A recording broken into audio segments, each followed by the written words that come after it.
name's Justin Nault. I own Clovis. So what we're going to do is we're going to talk about macronutrients. And we're going to take all the advice, all the things that you've learned from school since you were a little kid, all the mainstream nutrition. We're going to untangle all the nonsense, flip it on its head, and fix your health. All right, so let's talk about number 2. Again, we're going on beliefs here. So what's a big belief that I get a lot? Animal protein can kill you, particularly red meat. Meat will kill you. Meat causes cancer. Meat causes organ failure. Meat causes... No, stop speaking. You're sounding dumb. That's all there is to it, right?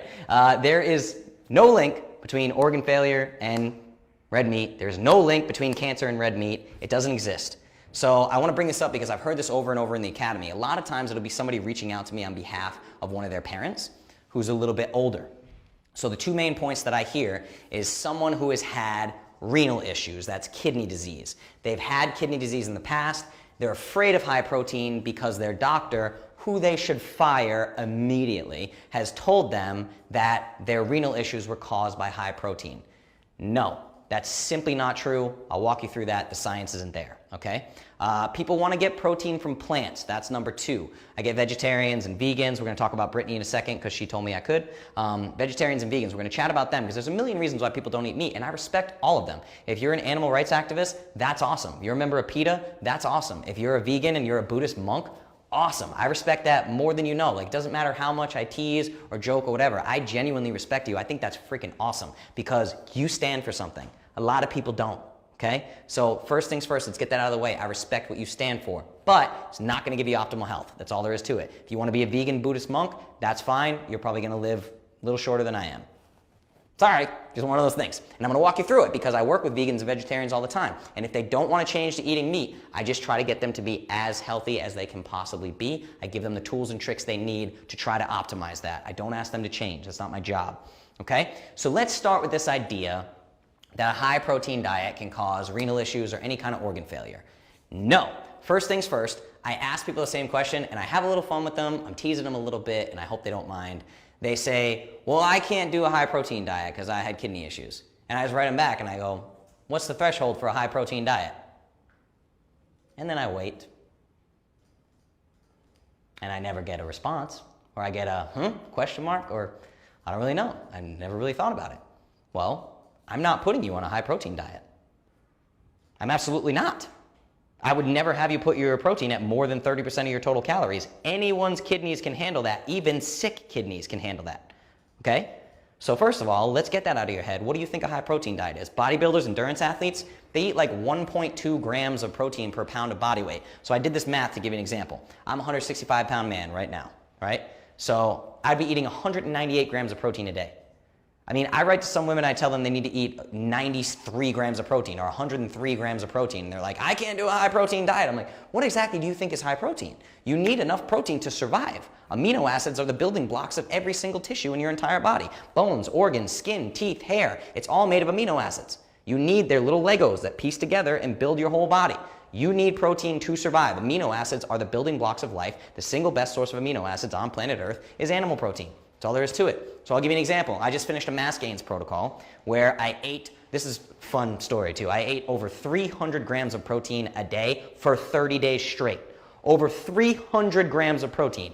It's not fun. I gained a boatload of weight and then just for fun I went boom and lost 8 pounds in 7 days just because I wanted to prove that I can. I can do whatever I want to do with this body at any given time using biochemistry, using science. Super easy. But I ate over 300 grams of protein a day for 30 days straight, and my blood work is beautiful. There's another guy right now you can look up. His name is Dr. Shawn Baker. He's famous for the carnivore diet. He was on Joe Rogan's podcast. He just did Rob Wolf's podcast. He's eaten nothing but 4 pounds of meat. Nothing but meat. No vegetables, no starches, no nothing. He's eaten nothing but meat. 4 pounds of it at least per day. That's over 1,800 grams of meat every day for 15 months. And he was on Rob Wolf's podcast, and Rob Wolf is a genius. He has a chemistry degree, and he went through every single page of this guy's blood work, took his blood, went through all the blood work, and said, dude, you're healthy as a horse, man. Whatever you're doing, keep doing it. And he's eating 4 pounds of meat a day. Okay? So we have to question these things that society has taught us to believe. Red meat's gonna kill you. This dude, like, he deadlifts 500 pounds for reps. He's like an absolute savage. He holds multiple world records in his age group. He's about to break another world record for like rowing, on the rowing machine. He's like going for another world record. And the guy's a complete savage, eating 4 pounds of meat a day. Okay? So what happened is your kidneys are responsible in metabolic processes. They're responsible for excreting nitrogen, basically byproducts of nitrogen. They excrete them from the system. So they filter out nitrogen. Basically, nitrogen byproducts, right? And nitrogen gets in our system mostly through animal products. So people think that you're just gonna overload the kidneys. You're not. I mean, this guy's eating 4 pounds of meat a day and his kidneys are just fine. Kidney failure does not come because of meat. So get that out of your head. And even if you have sick kidneys, it's crucial that you limit simple sugars, that you lower carbohydrates, that you get adequate hydration and adequate electrolytes, okay? That's really important. If you study all of the conclusions from all of the studies surrounding high protein, it has exactly 0 negative effect on the kidneys of healthy individuals. And even in unhealthy individuals with prior kidney issues, they can easily handle protein amounts that I recommend around 30% of daily calories. I'll never have you over that. It's not gonna hurt your kidneys, I promise you. So, long story short, there is no reason to limit protein intake to prevent or repair kidney issues, okay? Now, new studies have shown the single biggest issue with renal issues is tied to, you guessed it, we talked about it in AMA number 9 with all the little kiddos, your gut microbiome. Turns out that the latest cutting edge studies shows a direct correlation between an imbalanced gut microbiome and kidney failure, okay? Now, the issues that we're dealing with in the gut are low stomach acid, fermentation, leaky gut syndrome. What does all that come from? Lectins, talk about all the time, lectins equals leaky gut, equals inflammation, equals sick organs. Systemic inflammation equals sick organs. This is not caused by protein, people. Not caused by animal products, okay? So stop thinking like that. So the second part we gotta hit on is plant protein. You would have to eat pounds and pounds and pounds and pounds to come anywhere close to the potency of amino acids. We're going to talk about Brittany again. She learned this the hard way because I was really trying to help her with this. It's not even close, right? Not to mention, a lot of vegetarians say, well, there's this food and this food that has this essential amino acid and this amino acid profile and quinoa and legumes and nuts and seeds. All these things have these great amino acid profiles, right? The issue is they're all loaded with lectins. You can't digest that protein. This is an issue called bioavailability. To give you a quick rundown of bioavailability, let's talk about spinach. People like to talk about spinach having calcium, right? I don't need milk products. One, you really don't need milk products, but they say I don't need meat and animal products because I get my calcium from spinach. Your body can absorb 5% of the calcium. So if you look at a nutrition label on spinach and you look at the calcium amount, understand you can only absorb 5% of that. 95% of what's listed, you can't absorb. That's the problem with plants. Plants have things like oxalates and lectins and all these things to prevent predators from eating them that ruin the bioavailability of their nutrient density. So you're measuring nutrient density under a microscope or whatever, or burning calories on one of those Bunsen burners or something, doing some scientific stuff, saying this is the energy that's contained in this plant. That doesn't mean you can digest it. It does not mean you can digest it. Please, dear God, please learn this, right? On top of that, without meat, you can't get omega-3 fatty acids, essential omega-3 fatty acids.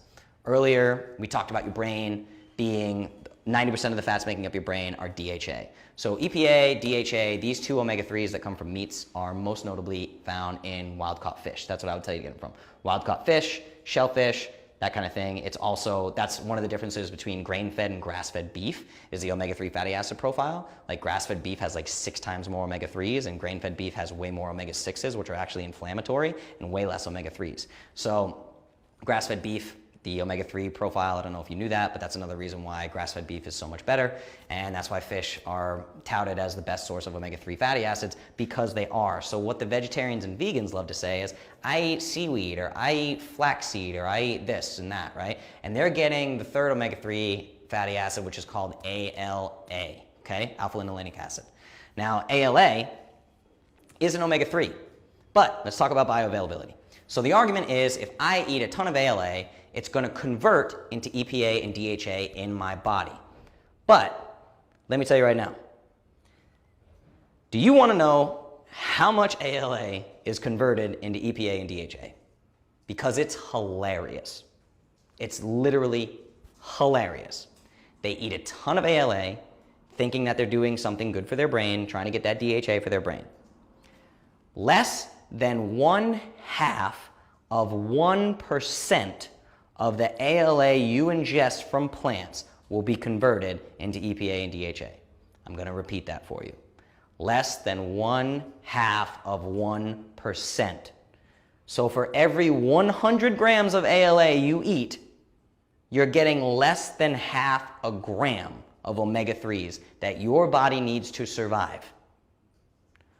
Good luck with that. Good luck. It's crazy. Like it's so difficult to wrap my head around how people can understand this.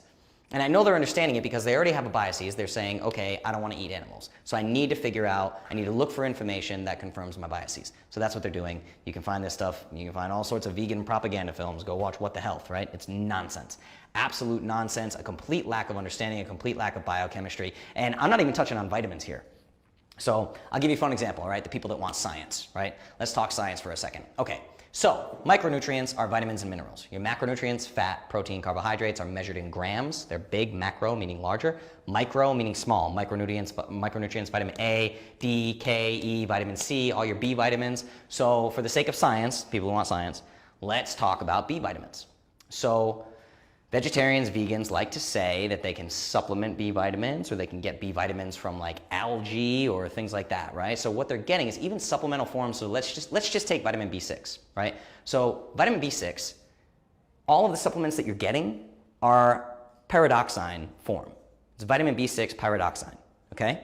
Now what the body needs is vitamin B6 pyridoxal. Pyridoxal, vitamin B6, is the only vitamin B6 that your body can use.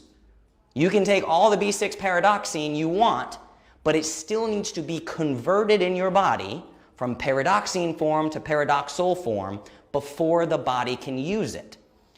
What does the body need to convert pyridoxine B6 into pyridoxal B6? It needs vitamin B2, riboflavin. What are the main sources of vitamin B2, riboflavin? Liver, kidney, heart, beef, turkey, chicken, all animal products. So you have these people who are supplementing pyridoxine, vitamin B6, saying, I'm good, I got vitamin B6, and it can't get converted because they lack vitamin B2. It can't get converted to B6 pyridoxal, so their body just excretes it. What have you done? You've spent money on a supplement and peed it into the toilet. You can't use it. Okay?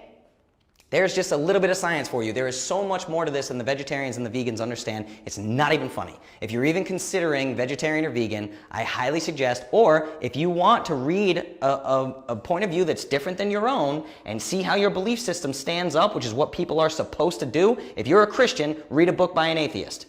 See how your beliefs stand up, right? And vice versa. That's what everybody should be doing. If you're on the search for truth, that's what you should be doing, okay? So if you want to see how your beliefs stand up, read The Vegetarian Myth. Read the book, The Vegetarian Myth. Come back to me. We'll talk about it. There is so much more to the story than you realize. So the truth is, there is no link at all, but cancer, kidney failure, heart disease, whatever, there's no link at all between that and ethically sourced meats. So if you want to go find me a clinical study, a double-blind, placebo-controlled study that's not a survey study that does correlation, not causation, if you want to find me a study that shows 100% grass-fed organic beef causes heart disease or causes kidney failure or causes cancer, find me that study. Happy hunting. Go find it. I've been at this for years. I can't wait for you to go find me that study and bring it back to me, and I'll put my hands up and I'll admit that I'm wrong. Okay?